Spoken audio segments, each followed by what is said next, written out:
glorious piece of aviation history. Years of meticulous restoration. Until finally, VR796 takes flight. Mosquito's special because it's fast, versatile. It was so innovative. It's rare, it's beautiful, it was an astonishing airplane for its time. Built out of wood with high altitude performance. But due to the wooden structure of the Mosquito, there's just not very many of these things left. That's what makes this one really special. When the wooden de Havilland Mosquito first took flight in 1940, it was the fastest machine on the planet and became the most versatile weapon of World War II. They could just about outmaneuver any German fighters. And could deliver one quite a punch. If you ever wanted to own a Ferrari, the Mosquito was like that to any other aircraft I'd ever flown. Delight to fly.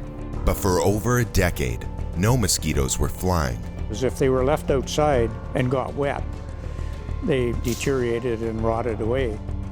Finally, in 2009, Victoria Air Maintenance began restoring an original Mosquito to take to the skies once again. It's a once-in-a-lifetime opportunity. This one is built from an original fuselage. This wood is the wood that was in the aircraft when it was flying. It's an extraordinarily complex project. We got a parts book, but it just lists the parts. It doesn't show you all the ramifications of where they go and that. Even just to hear it, to hear the Merlins go would be just fantastic, but to see it actually flying would be great. For as long as I have had my heart invested in vintage airplanes, and the Mosquito in particular, I've never seen one fly before. There's going to be some tears in people's eyes, I'm sure, when it flies for the first time. In the design of aircraft, some are just right. This one was just right and still is.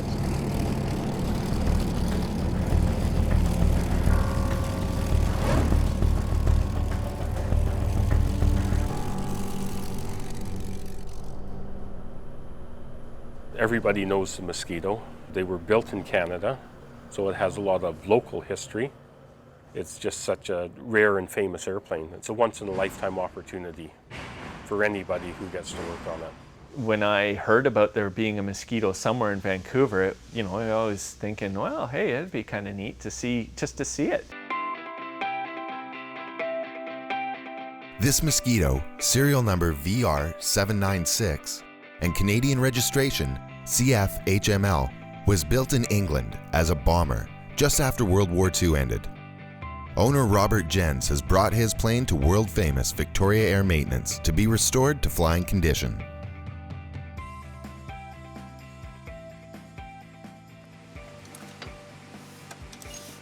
I started out as an aircraft engineer, an apprentice in 1965, and kind of went the other way. I was an engineer before I went flying. And I've restored warbirds. This is sort of the accumulation of, they don't get any rarer, and it'd be a great thrill to see this actually fly. This is one of the projects that would be the crown of my career. It is special, there's no doubt about it. When my dad was involved in this shop, we did other projects along the same lines, none as famous as a Mosquito, but we built Ferry Firefly, of which there are only 2 flying in the world. Same kind of a thing, just the challenge of building an airplane that there are no other of, that people can come and see and remember about. It's exciting. Pretty much all the work we do here it's all custom, high-end stuff. We've done a lot of cool stuff here over the years, and most of us are pretty used to working on rather cool toys all the time, but you very seldom anyone ever gets to work on Mosquitoes. Guys like Mel and myself, this is more of a hobby for us. We get paid for it, which is great. It's what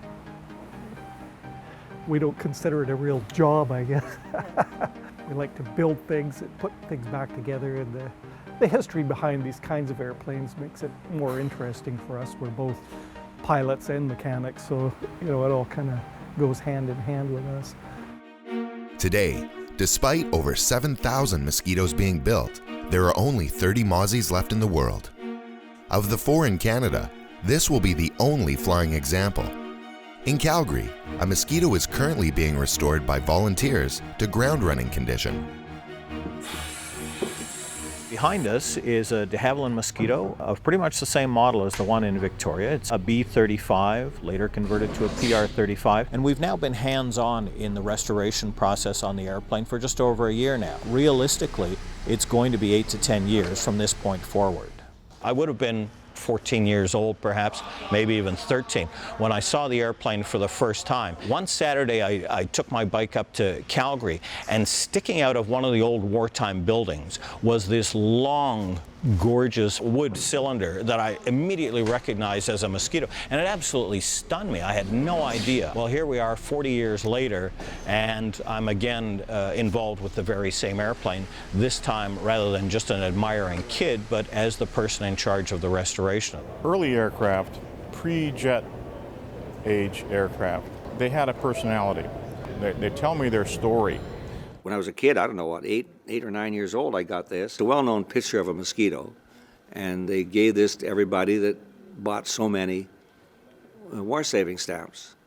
And I say, it's one of these things I've kept in good shape. I'm from England originally, so any airplane that was built over there from that era, and my father was in the Air Force, it does make you tingle because there's so much history attached with it, and it's just part of the fabric of coming from that country.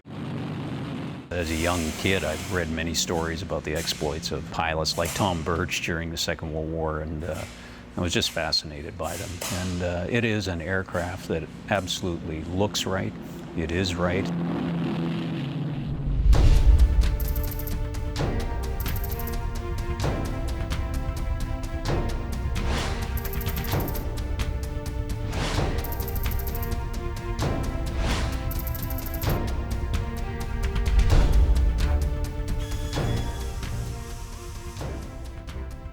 All these are Mosquito bits that were taken off the aircraft at one time or other.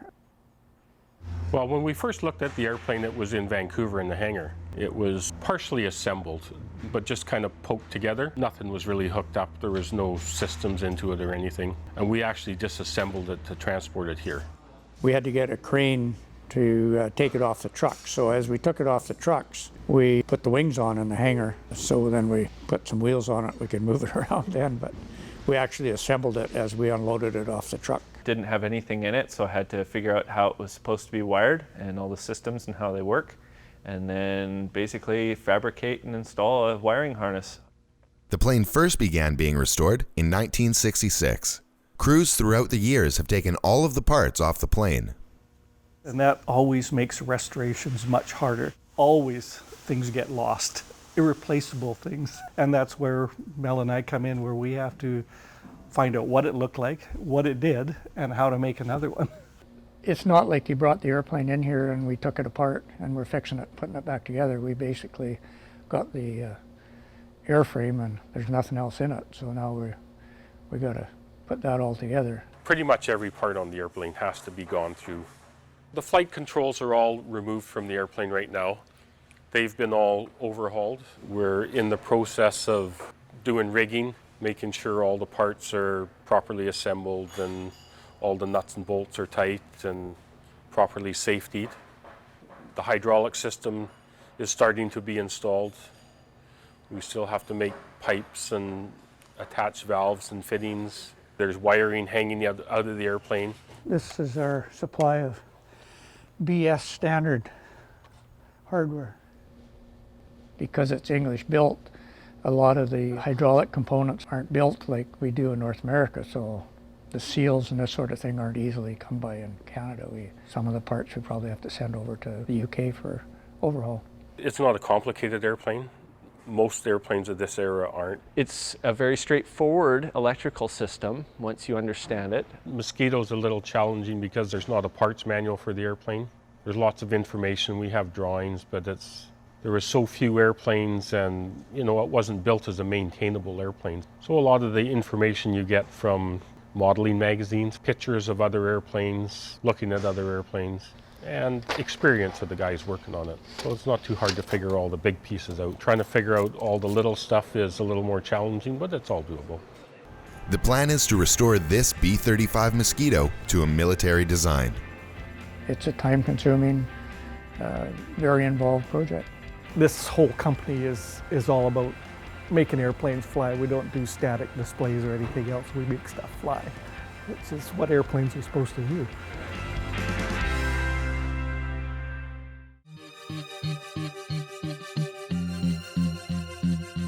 Brilliant concept. It was one of the great airplanes of the Second World War. It's an iconic airplane. It was so versatile, it was so innovative. It was powered by an engine that just gives you goosebumps when you listen to it. And it did help win the Second World War. The Merlin was the engine that certainly won the war. The Mosquito is the unsung hero. De Havilland is one of the great aircraft manufacturing companies of the first 100 years of manned flight. De Havilland made the decision to look at building an unarmed bomber that could outrun anything that might try to chase it. It flew in the face of logic of the time. I mean, bombers were supposed to be big. They were supposed to have guns for defense. They're supposed to be made out of metal. Build instead an airplane just big enough for a crew of two, 4 250-pound bombs, fuel for 1,500 miles, and it would certainly be 100 miles an hour faster as a fighter. But what de Havilland had in mind to make this airplane effective was to make it very fast, to put the greatest engines available at the time on this relatively light wooden airframe. So it didn't need guns and gunners. It was faster. So fast, in fact, that it could outrun any of the enemy fighters. And it was built of wood, which was very innovative at the time. Jeffrey de Havilland, he said wood because he saw that wood was not going to be a strategic material. Anything in war production is going to be made out of metal. De Havilland stepped way out of the box and was persistent. He took his idea to the Ministry of Defence and they sort of poo-pooed it. You can't do that. Jeffrey de Havilland found an ally, Sir Wilfrid Freeman, who was with the Air Ministry in England, and Freeman believed in de Havilland's design. Finally, the Air Ministry and the Royal Air Force said, you know what, let's just get these guys out of our way. We'll give them a little bit of money to make a few airplanes. So the initial contract order was for just 50 airplanes. They designed and constructed the prototype here. From start of design to the very first flight was 11 months. First Mosquito flew in November of 1940, so the war had just opened up a few months prior to that. And the airplane proved itself to be an immediate success, faster than any other airplane in the world. He realized after it had taken off and left the chase plane, which was a Spitfire way behind, that it was quite a good aeroplane.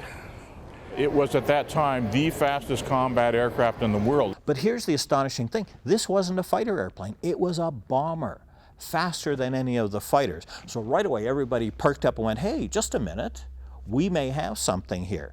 If it's faster than all of the enemy fighters, what if we did put some guns on it, not so that it can defend itself, but make it an offensive weapon now, make it a fighter plane. So in fact, the second prototype Mosquito was built as a fighter plane. So right away, as soon as they saw the possibilities, versatility became the key strength of this airplane.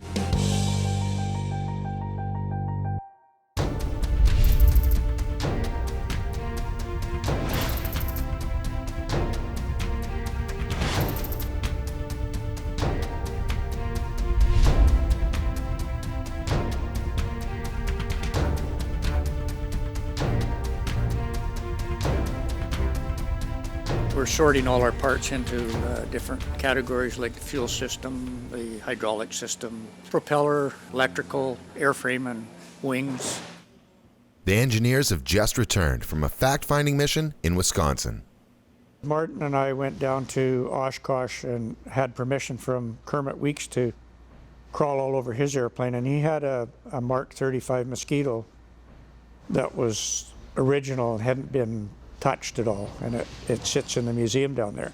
And we went down and spent a whole day taking pictures. Letting us have the airplane available for pictures was really big on their part. It's in a museum, like nobody gets to do that.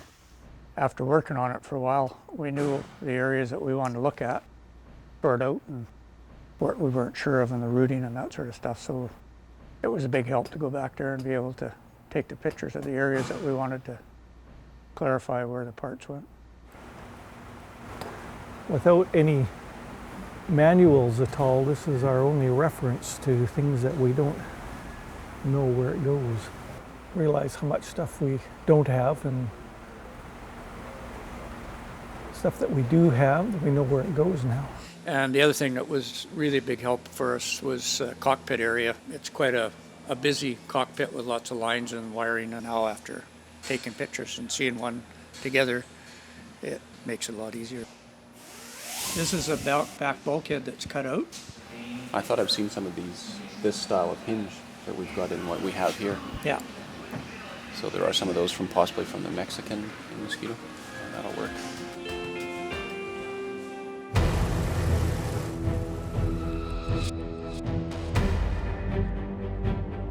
Our squadron flew out of Banff. Our squadron was part of the Banff Strike Wing, which had 4 squadrons of Mosquitoes. Our Mosquitoes we had the 4 night fighter squadrons.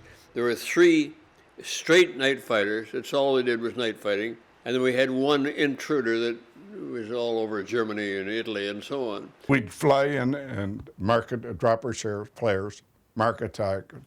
The heavies would come over and bomb on our flares. Daylight bombing trips on the Oboe, which was the V1 rocket sites. We didn't come in at a steep angle, but probably about 45 degrees. You could get a lot closer or better accuracy with this, as we called it, shallow dive bombing than you could with straight and level bombing.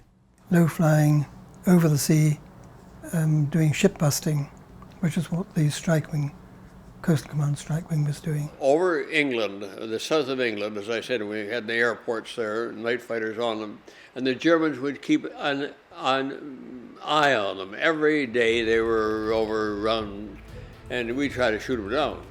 And sometimes we'd get them, sometimes we wouldn't.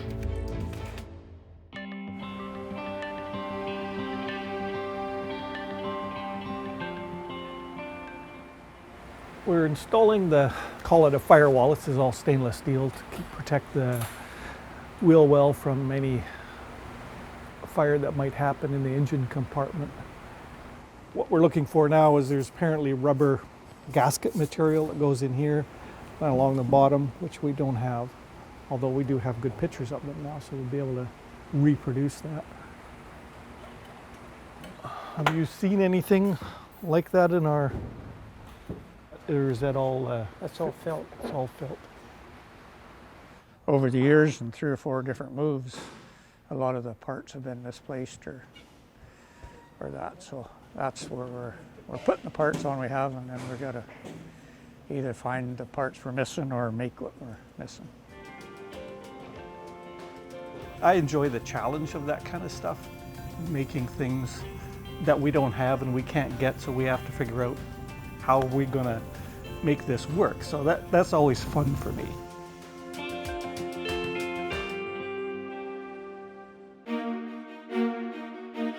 All wood. We say it's the finest piece of furniture ever built. And a lot of the construction materials for these airplanes came from right here in British Columbia. The Queen Charlotte Islands, the Sitka spruce for the spars, and a lot of the woodworking materials. This is our beauty stripped down to its absolute bare skin here. This is where you see the birch and the spruce ply in here. And over top of this, the entire airplane would have been fabric covered as well. And then that would have been doped and painted to give it the final finish. One of the things that was true about Mosquito production is that it was in large measure a cottage industry. Small businesses all over England, and then later in Canada as we started up production, were building components for the Mosquito, and then all the components were brought together for final assembly. In those days, there were many people in England who were used to working with wood. So you had the pool of craftsmen, and you had this material that wasn't getting used. The other neat thing that you can see while our airplane is in this condition is the fact that the entire fuselage is not much over ½ an inch thick. The fuselage production is perhaps one of the most interesting parts. They had great big molds that they would lay the sheets of plywood down, and they would strap them with great big metal strap, and then they were so light that in essence it took only 2 people to lift half a Mosquito fuselage off the mold And then they would put the two halves side by side, and people would install the electrical lines, the hydraulic lines, the instruments, and all of the equipment in each half of the fuselage. And then the two halves were brought together, and so you had a single complete tube. Once the fuselage halves are glued together, a guy comes along with a handsaw and cuts this huge hole out of the center of the Mosquito. And then the fuselage is dropped on top of the wing to mate the wing and the fuselage together. The wings are built as a one-piece wing. In total, it's got a 54-foot wingspan, made as a single piece. The wing basically carries the whole load. It carries the engines, it carries the fuselage, it carries the undercarriage, it carries the bomb load. The only thing the fuselage then carries is the tailplane. It's commonly said fuselage goes along for the ride. The fuselage is attached to the wing by only 4 bolts. 1 bolt here, 2nd bolt here, and that's repeated on the other side of the fuselage. A lot of people forget that the United States Army Air Forces also use Mosquitoes. The PR Mark 8, a photo reconnaissance version of the Mosquito, quite effectively as part of the mighty 8th Air Force. The de Havilland Company, they had what they thought was a very efficient plan form for the aircraft. It had a 2-person crew, also mating together the construction techniques that they pioneered using a sandwich type construction with glues and heat treatment and so forth to make a very strong yet very lightweight structure. The other thing about this airplane for the engineers here is that it's a monocoque construction, which means there's very little internal structure to the airplane. The strength of the airplane is in the skin, in the outer shell, just in the same way it is with an egg. There are features on the Mosquito which are unconventional. For example, its undercarriage. It's not an oleo-pneumatic undercarriage. That means to say it's not compressed air and hydraulic oil as dampers. It's compressed rubber, and the hysteresis effect of the rubber acts as its own damper. In total, there were 7,781 Mosquitoes built, 1,134 of which were built in Canada during World War II, and about 200 were built in Australia. Most of the other Mosquitoes lit on fire and pushed out onto the beach, or they would have just been left to go derelict. And being an all-wooden structure, if they're just left to the elements, they just don't last.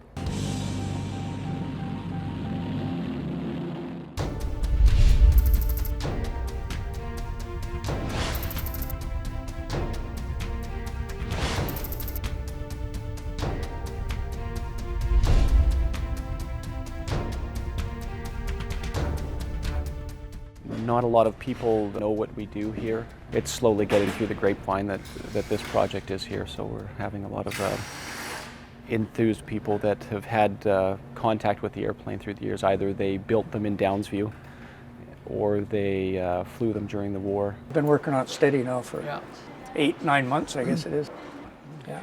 Well, it's great to see it going back together again. Yeah, it really is. Got about 750 hours on them, different jobs, but I did not fly them during World War II.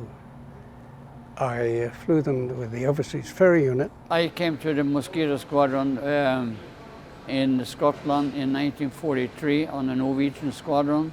Everybody wanted to get on the Mosquitoes, I think. We're just very fortunate. It had a great reputation. Got the outboard tanks in and pretty well completed with all the lines made up. It was a struggle the first time finding out how to put them in because you have to put them both in at the same time.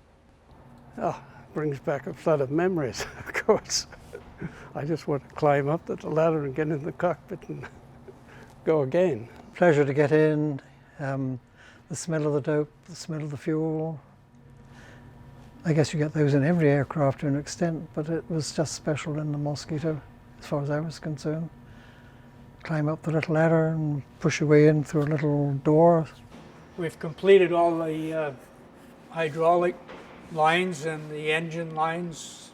Engine mounts are all installed, plumbing. Now we need some engines to stick in it. And the engines are still the old Merlins? Yes, they are the Merlin 114, 113s. There was no surprises, believe it or not, sitting around for all those years. They tore them down and there was very little wrong with them. Great. Yeah. Problem getting the brakes? We've got the brake units, but we have a line on brand new ones sitting in a box, complete units. Okay. So yeah. we're basically scrounging the world I wasn't flying, but I was a mechanic. After the engine changed or big works on the engine, we get to go up and test fly them. So that was very exciting. I don't think enough people are aware of what happened in those days. We were only just ordinary people, and I'm told by a lot of people that the youth of today wouldn't do this, but they would. If they're faced with the same situation that we were at 17 and a half, they do exactly the same thing. If the same pressures are on them, they're no different. Wars are horrible things, and everybody that's ever fought in a war knows that as soon as you forget it, you repeat it. So it's important, and it's really important to the vets to see all that stuff restored, because it keeps everybody interested in it, and nobody will forget it.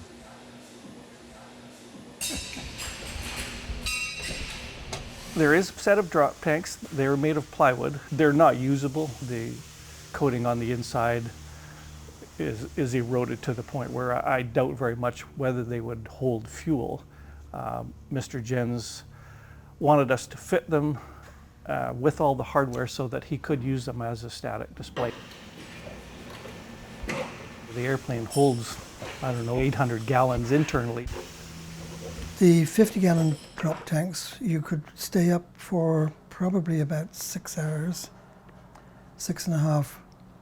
With 100 gallons, you'd get about another half an hour to 3/4 an hour on top of that.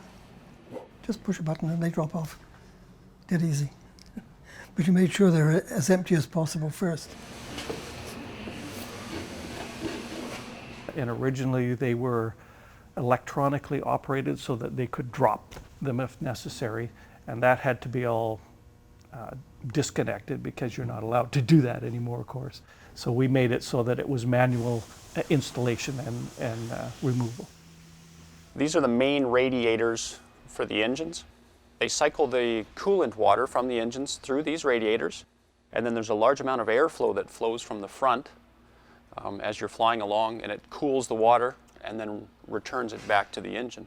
When we received them, they were still full of glycol. After testing, we found that inside of these center cores, there's been corrosion. They now leak. Thus far, we've been able to find people that say they can do the job for us.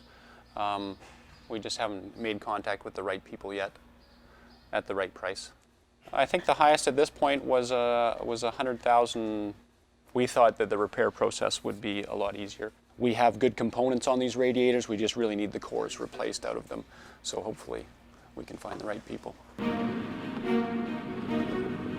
Aesthetically, it's one of the most beautiful airplanes ever designed. It's right along there with the Spitfire and the Hunter and a few others that you just look at it and it's just got the lines and it just looks right. It's one of those classic airplanes. One of the most beautiful, elegant airplanes ever designed. It sounds like nothing else you've ever heard. And it just looks like it's in a race with itself. It's an elegant piece of machinery. The British used and the Commonwealth forces used Mosquitoes in every active war theater. Of course, they concentrated the activities, the most of Mosquitoes, in the home islands. It's often been described as the most versatile airplane to come out of World War II. It was perhaps the first original multi-role combat aircraft. It worked as a night fighter, a fighter bomber, photo reconnaissance because of the altitude. It could do all this sort of things that all kinds of different aircraft would have to do to achieve the same goal, and it did it all.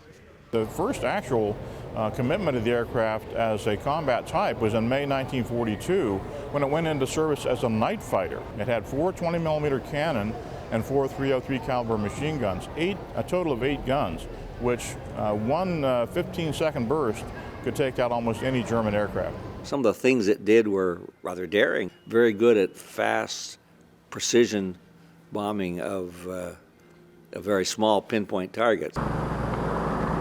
The Mosquito became known also as the Gestapo Hunter. So they used specific Mosquito squadrons to hit the Gestapo headquarters all over Europe. So they had a tremendous reputation.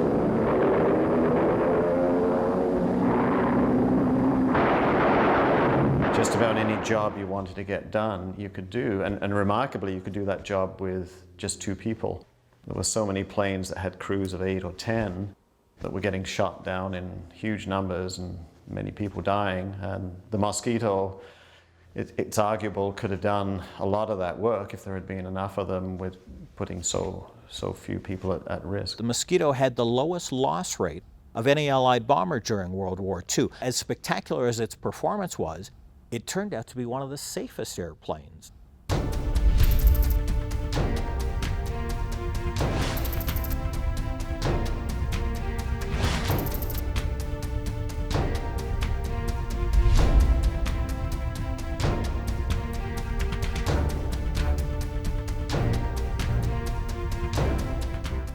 Somebody's varnished a piece of micarta that is the top of the wing cover where the fuel vents go.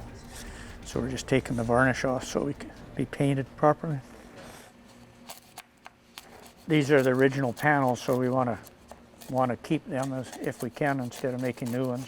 But they used this material during the war because of the shortage of metals. It's pressed under pressure and glued. Probably 50 some odd pieces, but that way it stays original more so than making them out of metal. Basically nothing wrong with them, but a little bit of paint won't fix. There's no Mosquito stores. We can't go down to the corner Mosquito store and pick up parts like you can for other general aviation aircraft. Hey, good afternoon. Mike Ingram from Victoria Air Maintenance calling. Yeah, I'm just trying to track down some Mosquito parts right now. We've heard a rumor that a gentleman in the United States has some brake units that we need. So our next mission is to try and make contact, and then hopefully we have something that he would want. And if he does, maybe we can make a trade. There's only so many parts, so everybody works together. And pretty much everybody knows everybody. It's a small community. You know, it's worldwide, but there's only maybe a half a dozen people that build these kind of airplanes. We have parts that are specific to a Canadian Mosquito. Ours is a British Mosquito. The other Mosquito that's being built is a Canadian one, so we do have some parts that would be valuable. So we're hoping that that will be the case. It's just a matter of finding the right part. Once the word was out that we were restoring the airplane, there was lots of people came out of the woodwork that had little bits and parts of this and that. Lots of original new parts still in boxes that were dated back from the 50s, and they were pretty willing to give those parts up for an original restoration. This airplane was originally brought into Canada by Spartan, and it was used as a high-level survey aircraft. I flew an HML. I was a navigator actually on the Mosquito. Canada wanted to map the country so that it could be opened up for development and resource extraction. Anything you do, you need a map. Spartan had got into the high-level aerial survey business in 1950 using the P-38. That had its limitations, and so in late 1954 they went looking for a plane that could replace it. And there were these surplus ones sitting out in this airfield in northern England. Spartan Air Services purchased 15 Mosquitoes for $1,500 each in 1954. 9 were used for aerial mapping, and the others were used for parts. There were initial modifications done over in England before the planes were flown across, and then when they arrived here they put in more fuel tanks so the plane could fly longer. They took out the bomb bay doors, which weren't needed anymore, and put in a big panel. They put a new Perspex clear nose cone in. Then there was the camera installation in the back. So the Mosquito had a 6-hour 30 range. So then you could take advantage of the sparser airfields. And it's the only way we could have done it. These particular airplanes have a very significant place in Canadian history. Although our particular example wasn't built in Canada, the work that it did here has a tremendous ripple effect in the maps that were produced, in the resources that were discovered, in the work that was done by these airplanes. There were 3 crew members in the Mosquito. There was the pilot, and his job was to get the plane to altitude, to keep the flight line, and to keep the plane at a precise altitude. So I was in the front as navigator, the camera operator was in the back. Since it was a small nose, you had to lay on your stomach for 6 hours to navigate. So we had these special mattresses they made, and we had a special sight that we used, visual sight. So I would just direct the airplane down a line on either a map or your own drawn map or whatever was available. The camera operator would actually make sure we were getting the proper overlap of photographs. They're very exacting for everybody, really. Isolated from the rest of the crew was the camera operator, who had this undesirable position in the back of the Mosquito's fuselage. It was a high-level aircraft, so the photography is done either at 30,000 feet above sea level. If we worked in the Yukon, you had to work at 35,000, and that would give you about a mile to the inch photography. It was tough on your body because unpressurized at 35,000 feet is not a lot of fun. It was hard work. The Mosquito was incredibly noisy. Everybody was pressure breathing oxygen. There was also the tendency for people to suffer from the bends too, similar in the way that divers do when they're diving. For Spartan, we started in southern Ontario. Started in the spring, usually around third week in May. And then as the snow melted and the ice melted, we'd keep moving further north, till you'd end up in the Arctic Islands. And then when around September, you start moving back again, staying ahead of the snow. And then in the winters, we used to go down to either Colombia, Dominican Republic, and do photography down there. So it was like, I always just think we're migrating birds. We go up and down, up and down. Wasn't a great married life, but that's the way it was. You see pictures of these guys doing a full engine change in the Arctic in the middle of summer with nothing but the most basic tools. It was an incredible job that these people did. We were living in tent camps for 3 months in the Arctic. We never thought anything of that. That was just like what you did. But the importance of the whole thing is that we created the map base for Canada, the whole map base. What Canada ended up with was complete coverage of the country from the 49th parallel up to and beyond the Arctic Circle of this very large country of ours.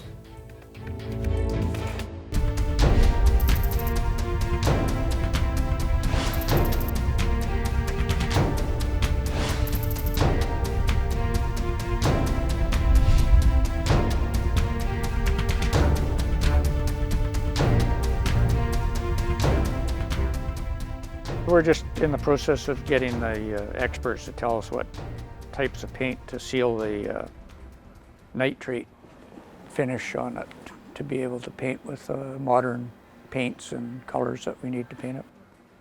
It's a two-tone gray and camouflage is dark green.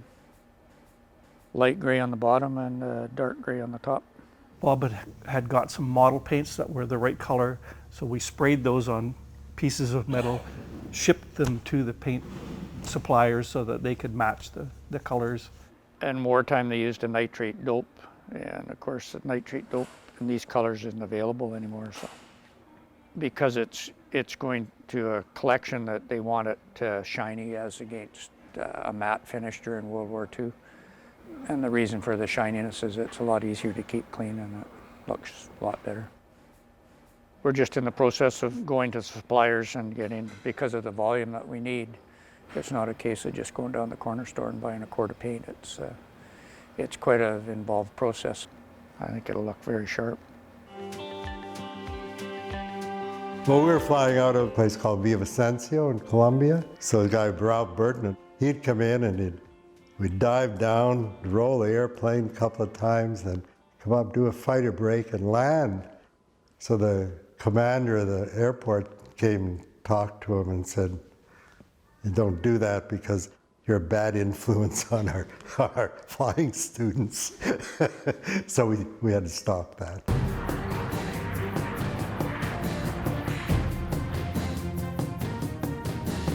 It was a long, expensive, and very difficult process. You know, they were creating airstrips out of the middle of Arctic wastelands in order to operate these airplanes. A number of the airplanes crashed. There were a number of fatalities as well. I was with that company for 9 years, and I think there were 28 people killed. When you see one crew getting killed and you're flying on the same type of machine, you don't think about those things, though. You never think about them. You know, you think you're always immortal. I was on one flight out of Churchill, going through 26,000. We lost the engine. The pilot feathered it, and there was a problem with Mosquito. It would go into feather, then go back out of feather, and go into full flying. Well, then you had a runaway prop. So the one I was on, it went into flat, and I think the pilot said the revs went up to 7,000 RPM. And we lost the spinner. The spinner came off and went by the perspex, and we lost several other parts. There were a number of accidents with the Mosquitoes early on, and some aircrew were lost. And there was a memo that went around from Weldy Phipps, who's a very well-known Canadian aviation personality who worked at Spartan at the time. And he questioned whether Spartan was doing a good enough job of training its pilots. So HML was taken offline in 1957. The engineering department there devised a dual control system for it, and HML became the trainer. CFHML's last survey for Spartan was in August 1962. It was grounded in Lakehead with a problem engine. It was one of only 3 remaining Spartan Mosquitoes when it was flown back to Uplands. CFHML was officially retired in June 1963 with a total of 616.5 flight hours. It was a real utility-used airplane after the war, and that's why this one was actually saved and is in such good condition, because it actually had a life after the war.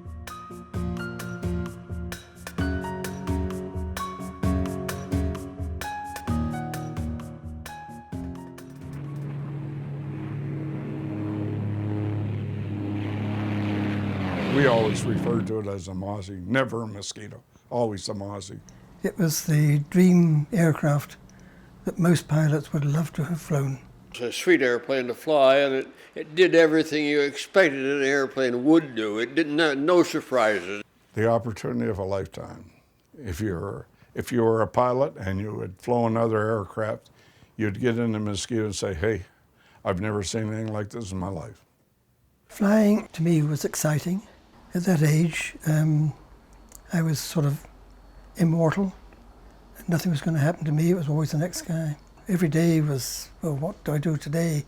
I got out and fly. Fellows on a Mozzie, he's lucky because he got an airplane that got lots of speed, and speed wasn't a problem. Mozzie had the speed. You found the airplane, you could run him down, because always you could cut corners. You see, as soon as he'd turn, you cut the corner. D-Day, my logbook reads, covering airborne landings. You never flew over any ships if you could help it, because most of those gunners shot at everything that was in the air, shoot at it. The whole English Channel seemed to be full of boats of various sizes or ships. When we came out, they were bombarding it, but they hadn't actually started the landings. Maybe once every 10 trips you'd get you get one full of turn on you. But as a rule, they would always scatter and run. But occasionally you'd get one of their fighters, and he wouldn't turn and run. He would challenge. He'd be head on every time. He'd turn right in on you. And they were a bit of a handful. My logbook says I think I did about 8 marking trips. We flew low, low below the telephone posts when we were going over the water.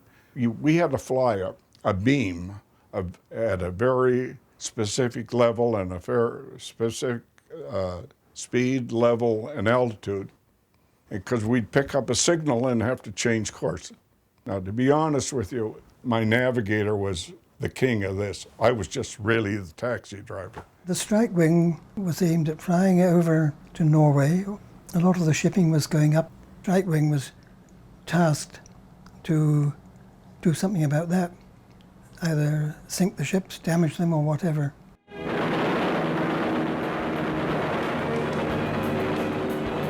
We did ours in the dead of night, and we were in and out and on our way back, and we were lucky to come back all the time. I've often heard it referred to as the world's longest continuous aircraft restoration because essentially the airplane's been under restoration since 1966. Unfortunately, a wooden airplane, once it's left outdoors, deteriorates very quickly. And what happened in this case was that when Spartan had finished with it, it sat outside for, I think it was 3 years since it last flew. Don Campbell came along, took it apart, and it was put under cover immediately. Don Campbell from Kapuskasing picked the airplane up from Uplands Airport in the mid-1960s. Thank goodness, and kept it in storage ever since. This is the reason why it's in such magnificent condition as it is. Don, I understand, was a Spitfire pilot during the war, so a real affinity to the aircraft of the period. He had an air cadet squadron in Kapuskasing that he was an officer for, and he had the idea of grabbing one of these Mosquitos and having his air cadets work on it. And he had the dream of getting it back in the air. Kapuskasing is not a nice place to do things because the decent season is very short. Don Campbell, the original owner, had realized he wasn't going to get it finished for various reasons. So he found a partner on the West Coast who had the resources, and they shipped it out there and put a team together and started a second round of restoration work. Mike Meeker could commit more time and resources to the next level of the restoration. He was an airplane that huge. It was sort of all-consuming. But this took on a huge importance because of the age of it. I first became connected with the Mosquito back in the early 80s when I was working at Abbotsford Airport.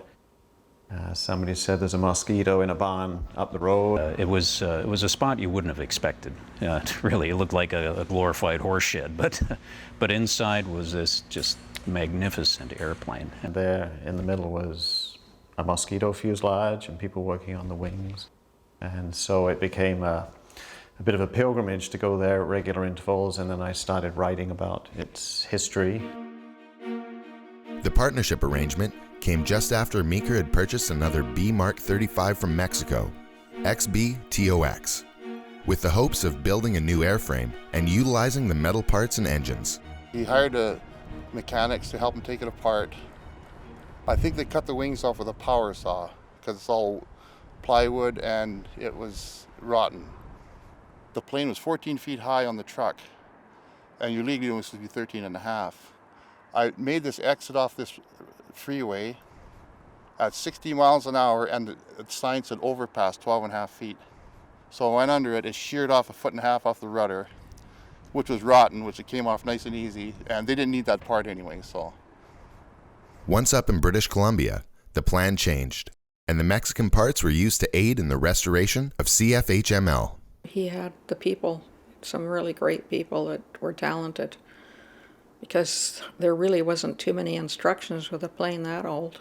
It was pretty well all structural work that we were doing at the time. I got to see the process on how to work with wooden structure, and getting that plywood to bend in such a tight manner as it was a challenge, and it came out quite well. They rebuilt the wings and the stabilizer, and they're beautiful. For various reasons, the work ground to a halt, and eventually Don Campbell sold the airplane. He was disappointed that he couldn't get it flying. It just didn't work quick enough. The plane was then sold to Ed and Rose Zaleski, who put the plane into storage for years. In 1996, CFHML was advertised for sale for $1.2 million. In December 2000, Bob Jens, the current owner, purchased the plane and began restoring it once again. When we met Bob Jens and seeing his facility there, we knew that it would really do well, or he would do a good job, and had the funds to do it. An aircraft like this is passion. And you could see that, just the type of work that's gone into it, the care that's gone into it. and just the effort in getting this aircraft flying again. You can certainly see that. In 2009, Bob Jens brings the plane to Victoria Air Maintenance to speed up the restoration process.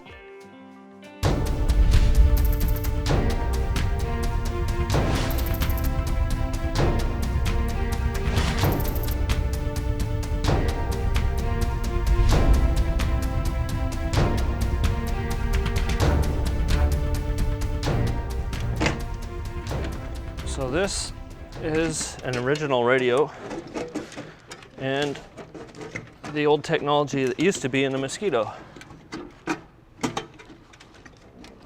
And all used to run on glow tubes. And nowadays, a radio is a fraction of the size. So what we did on this aircraft is we took the back off this, I took the guts out of the radio, and we hid the radios within this box. So what we have here is today's radios. And all it needed was 2 to make this aircraft airworthy. That's pretty much what we had to do to make this a little bit more authentic.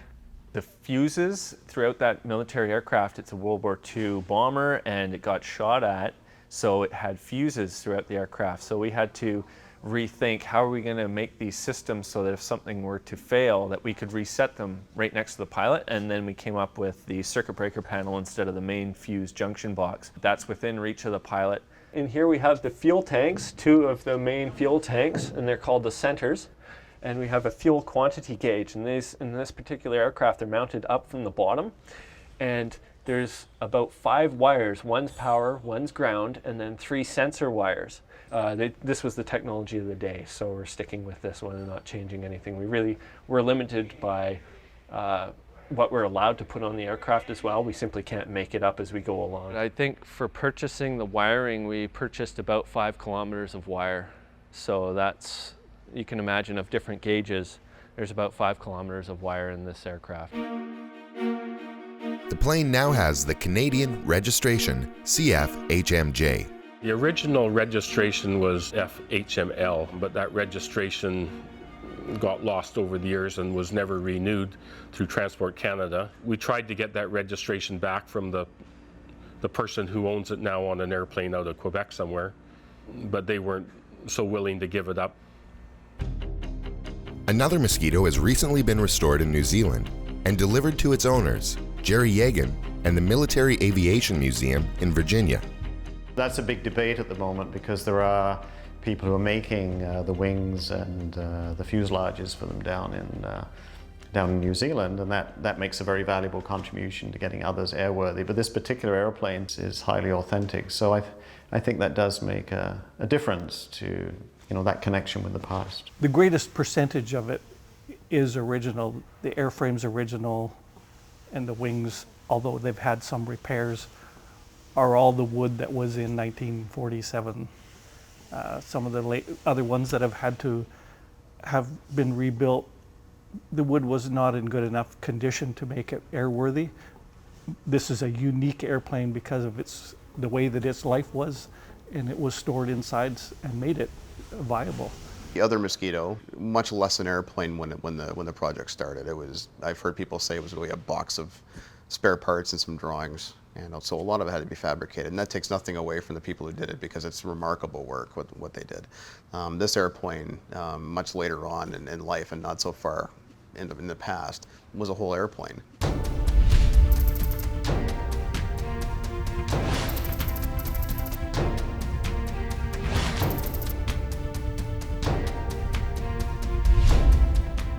It's the original propeller from the airplane, and it's just been sent out and overhauled at a certified propeller shop. Just got to make sure that big trick now is get the propeller all straight so it'll just slide on the shaft. hold it. Going on 4 years now. It's a good feeling to be putting the last big piece on today. About 12 feet around, 400 or 500 pounds maybe. There's just one big nut that holds the whole prop on. This is just a spinner.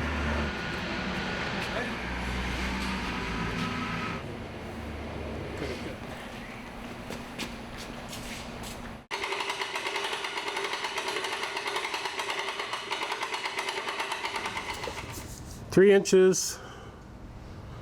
Are you down a touch? Ah, yes. There it goes. It's on.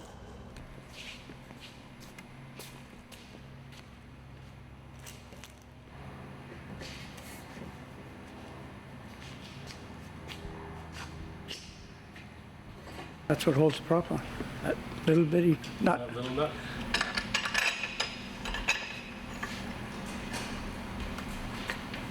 Just like that.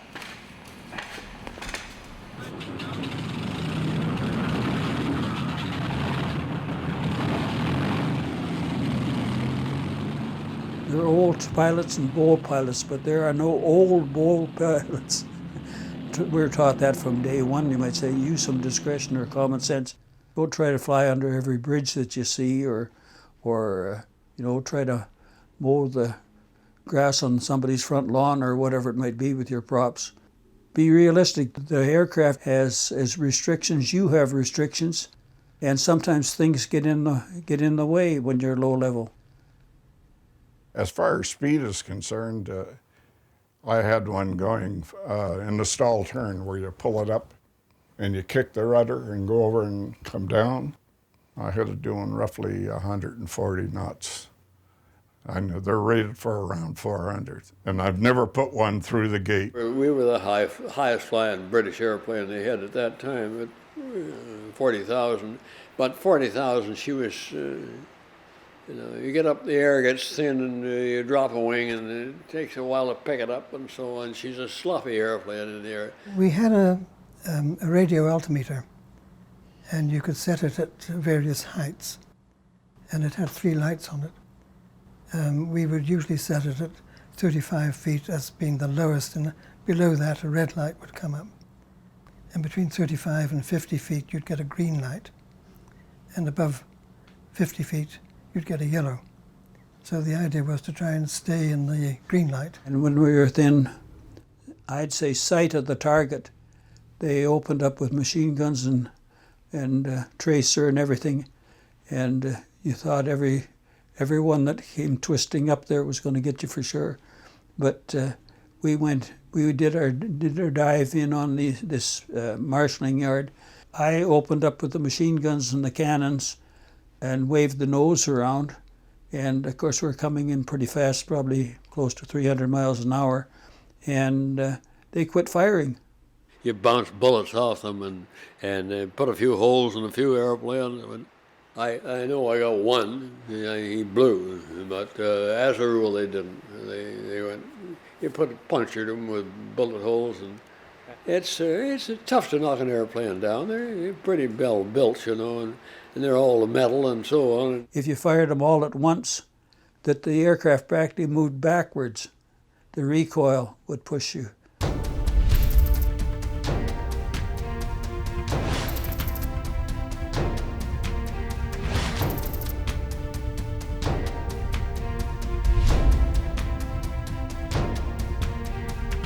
The engines that were overhauled were the ones that were sitting in the airplane when it was mothballed by Spartan. We don't do the engines. We farm that out to Mike Nixon at Vintage V12s in California.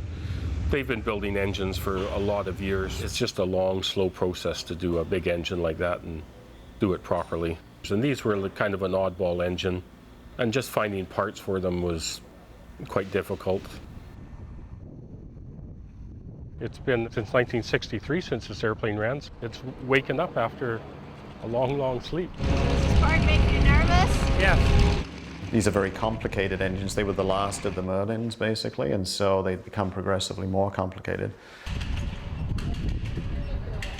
The particular dash number of those engines is not as common in they were in like the Mustangs and other aircraft that use the Rolls-Royce engines, use different dash numbers.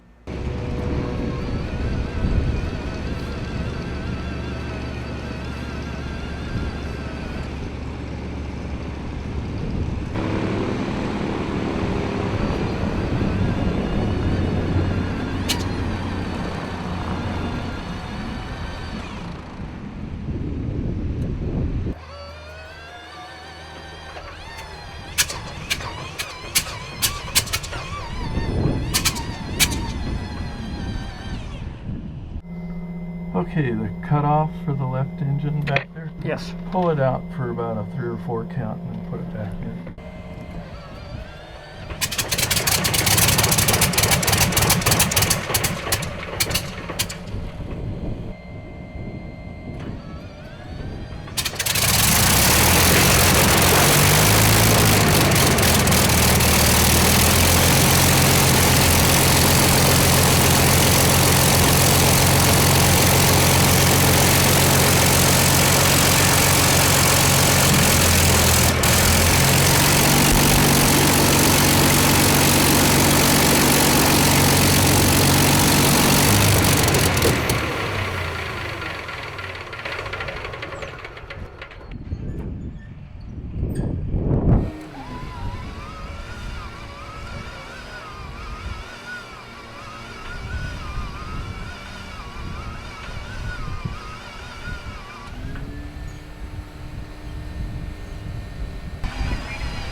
We may have to go out there and see if it's actually primed. Yeah, pull the line off.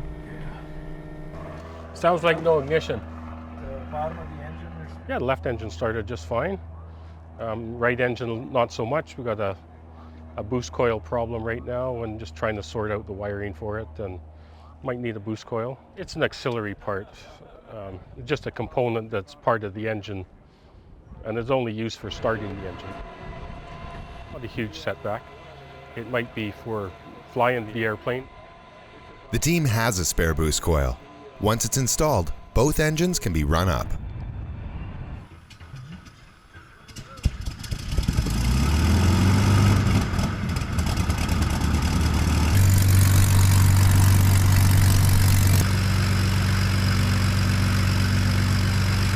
You could argue that getting those engines running as well as they do is almost an impressive achievement as getting the airframe put back together, because they're extraordinarily complex, because they were pretty much automatic. There were 2 controls on the engines according to Mel. One was the throttle and the other one was the cutoff. Everything else operated, no matter how high or fast the plane flew, automatically, which in the 1940s was quite a technical achievement. Banner day, really. It is a significant day. In the history of this airplane, it is significant because it's been a long, long time.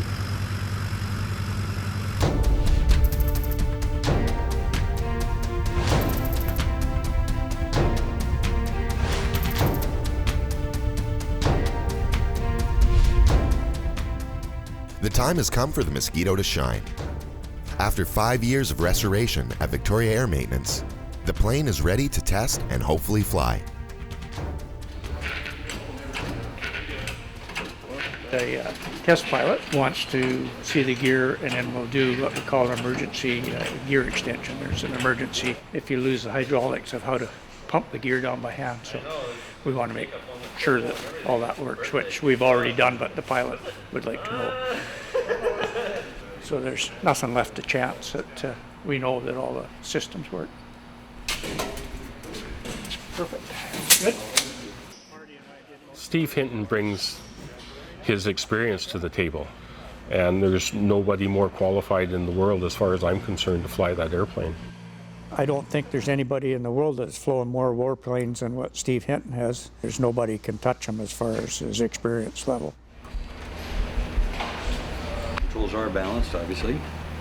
Yeah, they, as you know. Is there a lot of lead in the controls? Are probably really heavy, aren't they?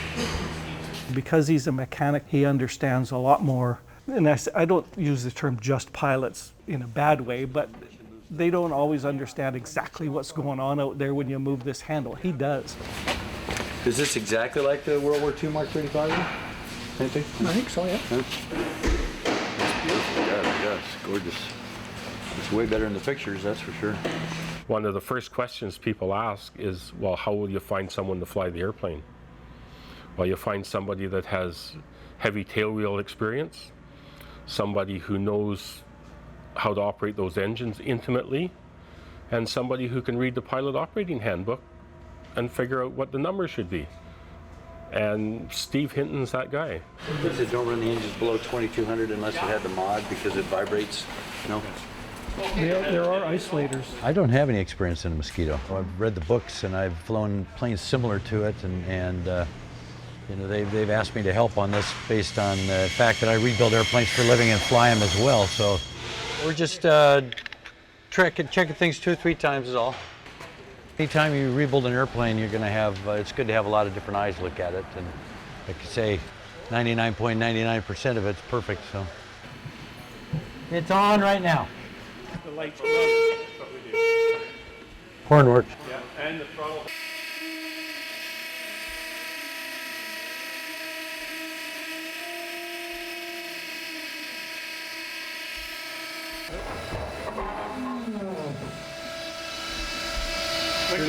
Did it kick out? And we're having a little trouble with one of the main wheels won't lock up.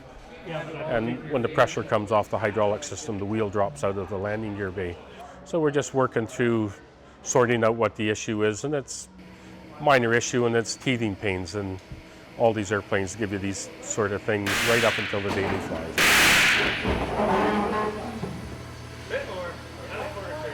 We're just doing a lot of little adjustments. You know, the thing will change when, you know, if like the landing gear's out of it and everything, you might swing it one day and it'll be a little different the next day until it kind of gets through all the paint and the grease and all the parts, so it'll be fine.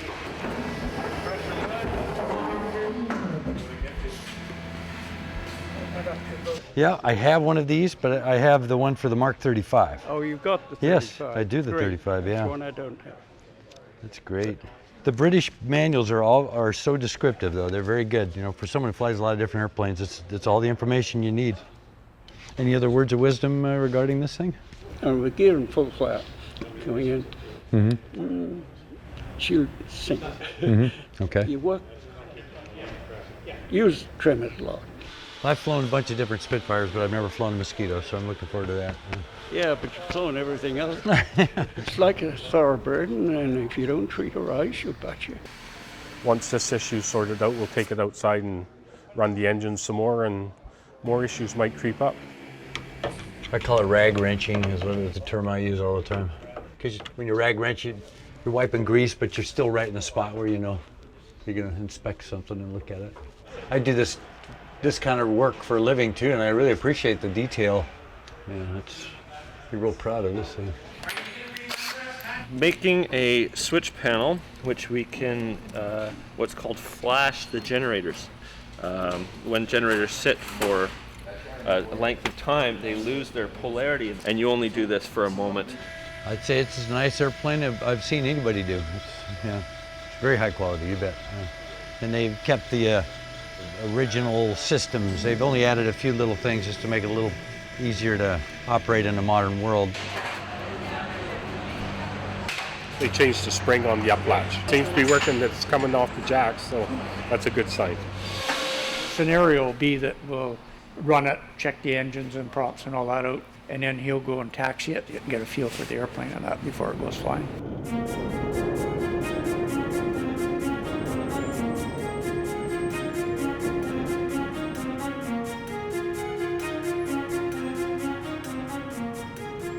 Our plan is to start the left engine, cycle flaps, check the vacuum pump, then we'll shut it off. We'll start the right, same kind of thing. Just make sure that everything's working.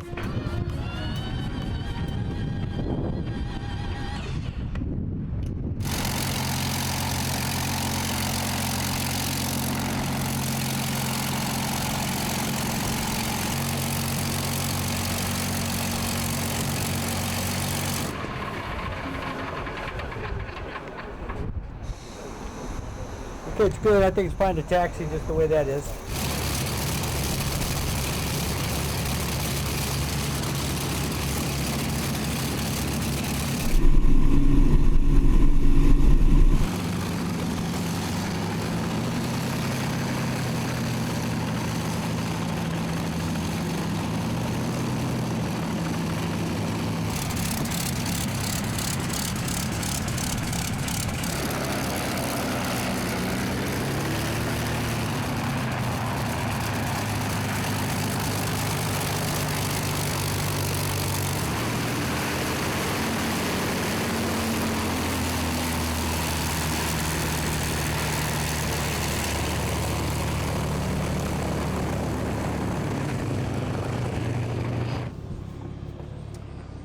Congratulations. Pretty neat, eh? It's almost an airplane. It's getting there. Yeah, it's cool. Almost an airplane. It's almost an airplane, yeah. It's a plane, not an airplane yet. Yeah. Like he said, RPM's too low. It's only 2850 here. Idle mixtures are really, really rich. You know, just black. Yeah, you could see it when it was idling. And then, but it felt like a DC-3 taxi, didn't it, when the tires are going like this. Anytime you do a restoration on a plane and then you start bringing it back to life, you're going to expect to find little things, and that's all we've got is a bunch of little things. We've got twice as many little things because it's 2 inches. This airplane holds a special place in my heart, not just because it's a former Spartan airplane, but because of the way that the owners decided to finish it, which is to do honor to the Mosquito bomber that had more operational missions than any other Allied bomber in World War II. It's a tremendously touching story that involves crew members and the airplane itself. The tragic story begins in early May 1945, when F for Freddy of 105 Squadron was chosen to tour Canada to promote war bonds. The pilot, Morris Briggs, and navigator, John Baker, both had distinguished wartime flying careers. They are seen here, leaving the Royal Air Force Benson for their Canadian tour. I saw a very brief story, just a couple of paragraphs in an aviation magazine when I was quite young, and it mentioned the connection to my hometown of Calgary. So I started to look for additional information about this airplane and found there was almost nothing available. So I went back to newspaper stories and then started tracking down some of the people who were involved. Richard was only 17 when he first began researching the F for Freddy story. In the past 30 years, seeing this history get proper recognition has been his personal mission.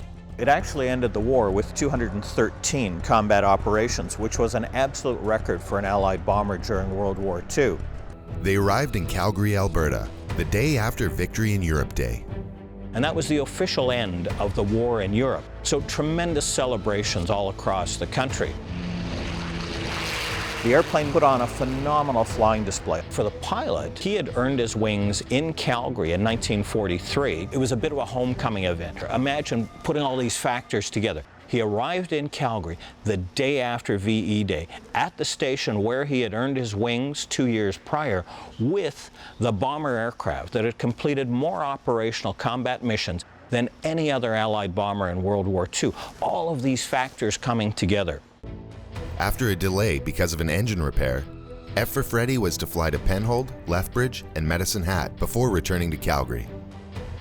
They took off, and before they departed from Calgary, the pilot decided to do a flyby on the control tower.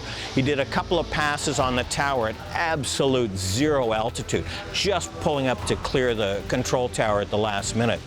He did that twice, came around a third time, and hit a steel pole that was on top of the control tower. At that speed, the steel pole completely took the wing off the airplane. They crashed just outside the airport grounds. Morris Briggs and John Baker were killed instantly. And that put a real poignant end to the war for Canadians and Calgarians in particular. I'm very touched to see that this airplane has been painted up as F for Freddy in honor of those men who served and who died. It's an appropriate and very touching honor that's given to this airplane.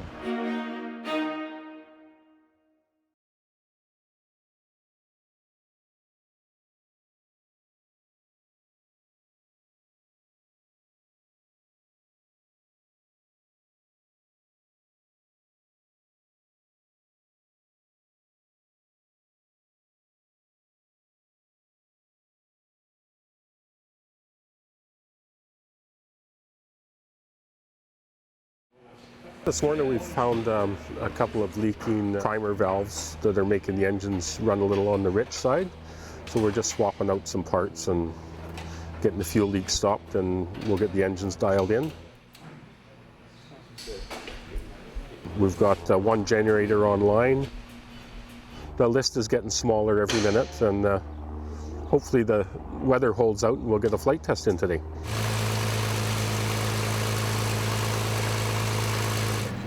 Starters. What's the big turn? Cooked the starter motor. The starter button wouldn't disengage, and starter got burnt up. These airplanes, they make their own mind up when they're ready to go, and when it's ready, it'll tell us and we'll go fly it then. A starter will need to be shipped in, so the flight tests are delayed for 5 weeks.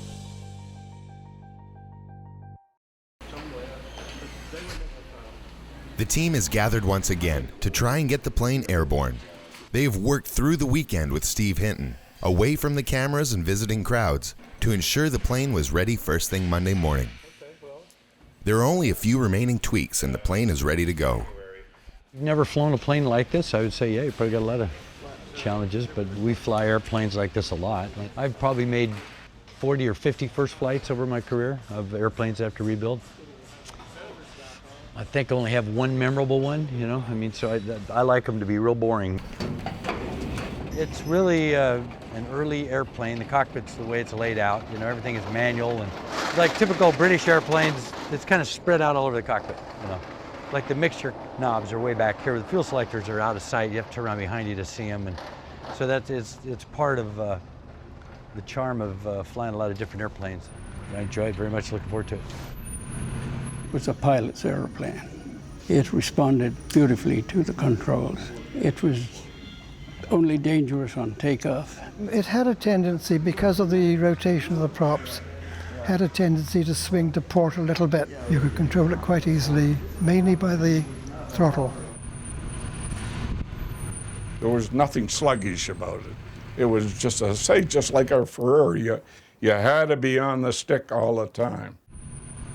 Tricky on takeoff because both propellers rotated the same direction, and it would swing on takeoff.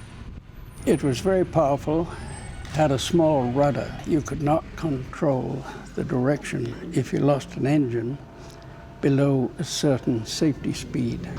Invariably, they crashed. Taking off in something like that where you've got a huge amount of power on a light airplane with massive 12-foot metal props giving you a gyroscopic effect.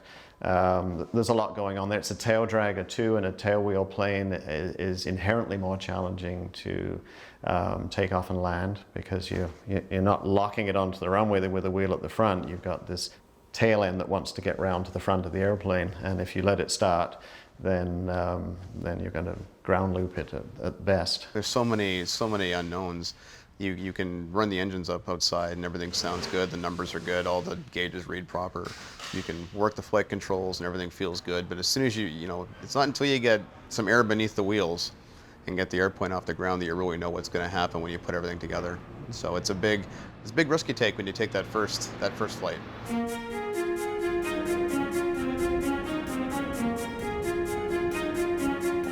It's never old hat, but I don't get butterflies doing it. But of course, it's after completing restoration on a plane for all these years too. There's a lot of things that there's some risk involved. Let's put it that way. So, you kind of think about that kind of stuff and thinking about how the aircraft system works. So some of the things you need to do without a checklist. So you have to be able to react to things. With Mel along too, that I think that we've got the best of all the worlds. I think I know we'll be fine. Ground signal.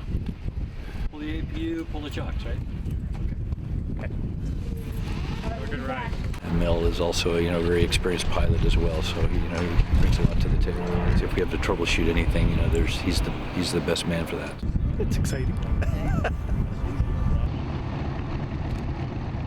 First flight, we're just going to orbit the field it just around, and all we care about is see if the wings work and the engines run and get the feel for it. He's just taxiing now. The possible first flight has not been officially announced, but it appears that there is a good-sized crowd gathering to watch. CFHMJ waits for clearance.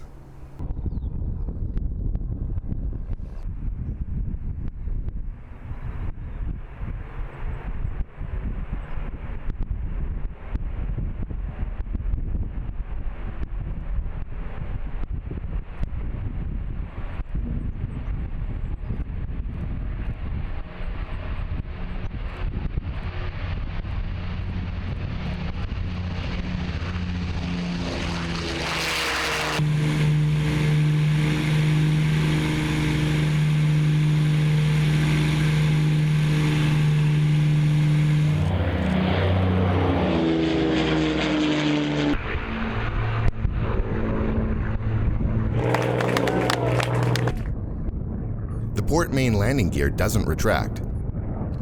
Hinton has the drag of the gear as an added challenge.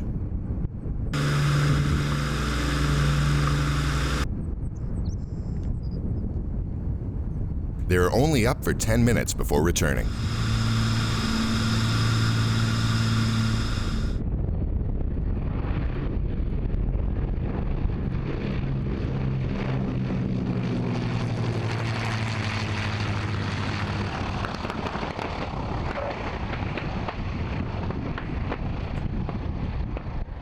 When we open the throttles and let the brakes go for the first time, you think, well, you know, this airplane hasn't flown in a long time. But flew like any other airplane. It trimmed out, flew fine. The crew has a few items to adjust and will need to figure out the landing gear problem. Hopefully it'll be ready for its second flight tomorrow. It was just a wonderful noise. Sound is more like it. Music to my ears, and brought back lots and lots of memories. It's breathtaking to watch the thing take to the air and actually climb out. And the same as for everybody. Just to hear it go by you at full throttle it's amazing. Day 2. The tweaks have been done, and the crew discovered that the gear problem was simply a lever falling out of engagement. They're ready for a second flight. It's important to get a number of flights and hours in to fully test the plane. Right now the weather conditions are perfect, so the push is on to get up.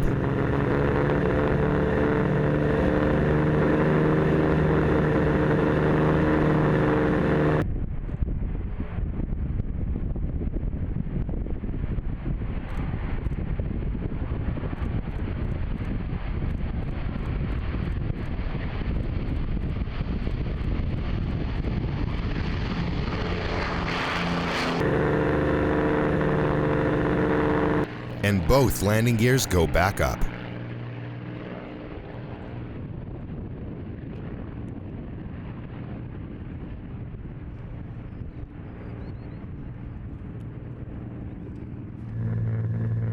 This flight goes for 45 minutes.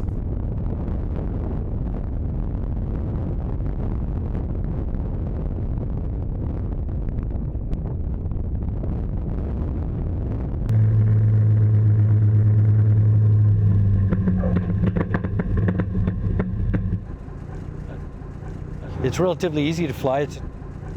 It's not a maneuverable airplane, so to speak. It flies very nice. It's a very stable airplane, but it's a big airplane. It feels like a big airplane. It doesn't feel like a fighter at all. You know, I can understand. You know, it's a high-speed bomber is what it is. You know, you know, when the throttles are up on this thing, it cruises fast. It's just a big honor to be able to fly something like this. Yeah. Over the next 48 hours, 3 more flights are taken. All the systems are running smoothly, and the job now is to simply test the plane.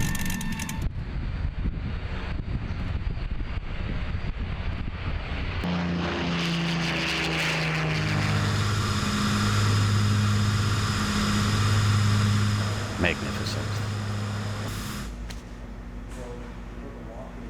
An honor to be here. An honor to be here. This one's on my bucket list. Seeing it painted as F for Freddy, a tribute to these men, and a story that I have researched for so many years. All of these things coming together, it was exciting, it was thrilling, it was satisfying, and very touching. It was terrific. I just loved the sound of it, and you were very aware of the teamwork that had made that last little bit happen. Yeah, I'd waited a long time to see that happen.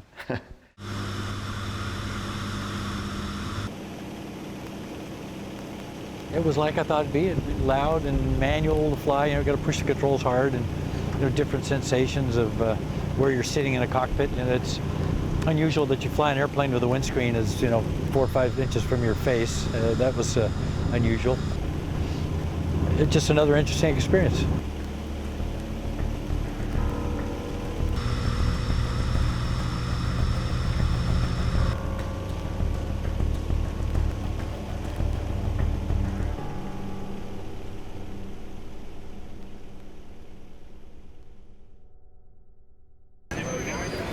The Mosquito's first public appearance is at the Abbotsford Air Show.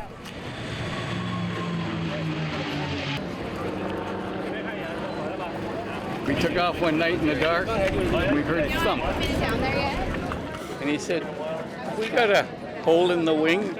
I said, "Yes, Sid, we got a hole in the wing." And we landed. We'd hit the top of the mountain. If we'd been another 6 feet down, we would have been a nice bonfire up the top of the mountain. A little different than what you're used to, though. I've seen it in the hangar several times as they were working on it.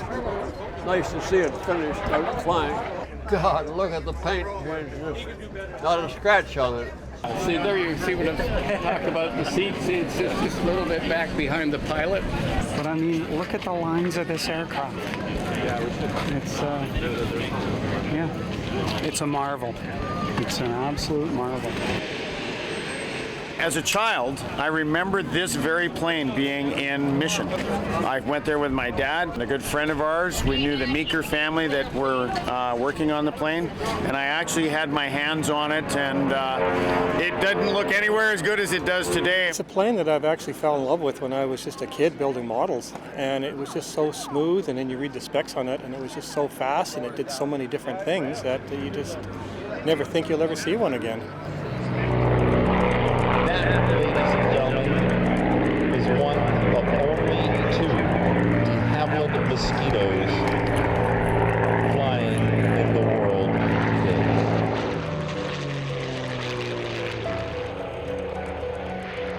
This rare piece of aviation history was accurately restored right here in British Columbia at Victoria Air Maintenance.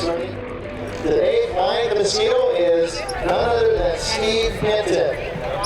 The Abbotsford International Air Show is honored to host this iconic piece of aviation history and extends our heartfelt congratulations to everyone involved in this incredible restoration.